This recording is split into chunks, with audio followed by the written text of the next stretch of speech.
Bonjour Nathalie, c'est bon de te retrouver. Bonjour Nadège, toujours avec plaisir. Oui. Alors aujourd'hui, j'aimerais ça que tu me parles de l'esprit du vin.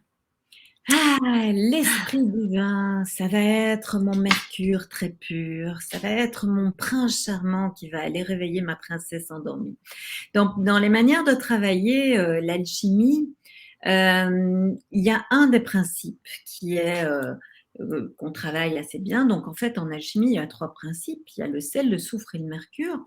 Et je dirais même que en alchimie opérative, il y a trois manières de travailler. Il y a une manière Mm. sel, une manière soufre et une manière mercure.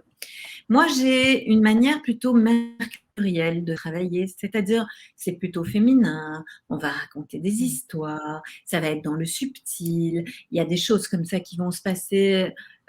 Si on n'y prend pas garde, ben on verra pas, tu sais, Mm. pourquoi ça se passe. Et ce Mercure, en fait, si je peux te dire, euh, ça va être le support qui va aller chercher le fil de lumière qui se trouve à l'intérieur de la matière. Donc, ce fil de lumière qui s'est plié de multiples fois, comme le dirait notre ami Georges Laïc, Mm. eh bien, on essaye de lui enlever des voiles, si on peut dire, ou on essaye de le déplier pour faire sortir ce fil de lumière initial qu'on a un peu oublié quand il s'est enfoncé dans la matière. Mm. Eh bien, une manière d'aller le chercher, ça va être un mercure, un esprit de vin, qui quand il va être très pur, très volatile, très avide, va aller se plonger dans cette matière très dense pour aller faire sortir ce fil de lumière qu'on recherche tous. Alors, on va apprendre à faire ce mercure très pur, ce mercure très avide, ce mercure très, comment dire, oui, Informé comme, hein, et comme s'il pouvait prendre toute l'information, toute la c'est ça, nouvelle information, parce qu'en fait, il est tellement pur qu'il n'y a plus rien. Il c'est est, ça, il est hein? avide, tu sais, Mm. il veut Mm. vraiment, il est très Mm. très curieux, il veut aller se charger de cette information qu'il va aller chercher. Et c'est lui, en tout cas dans cette manière de présenter les élixirs alchimiques, c'est lui qui va être ma matière première. C'est pour ça que j'aime bien vous parler du vin, de sa mythologie, à quoi ça sert. Comme en cabale mystique, par exemple, la guématria, le poids du vin, c'est Mm. 70. Et Mm. 70, ça veut dire aussi un secret. Donc, Mm. il y a comme si le vin, une fois qu'il est rectifié, qu'on en fait un esprit, quelque chose de très subtil, quelque chose finalement de très, comment dire, oui, très, très, très, j'ai pas d'autre mot que subtil, comment est-ce qu'on dit, très spirituel, si on peut dire. Mm. C'est aussi ça, l'esprit. Oui. Donc, Comme quelque chose quand on de... parle de spiritueux aussi, hein, quand on Oui, parle de ces accoles-là qui sont spiritueux, comme s'ils essayaient de lever quelque chose en nous, hein. c'est ça, Ouais.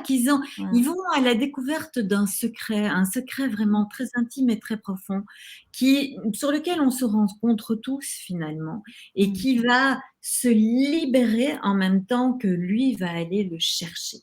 Et donc, c'est pour ça que cet esprit de vin, en tout cas chez moi, c'est un gros morceau de l'alchimie opérative et j'aurai le plaisir de vous en faire la démonstration. Comment est-ce qu'on rectifie ce vin pour en avoir un esprit, pour avoir ce spiritueux, si on peut Mm. dire, qui va nous permettre d'aller toucher l'esprit.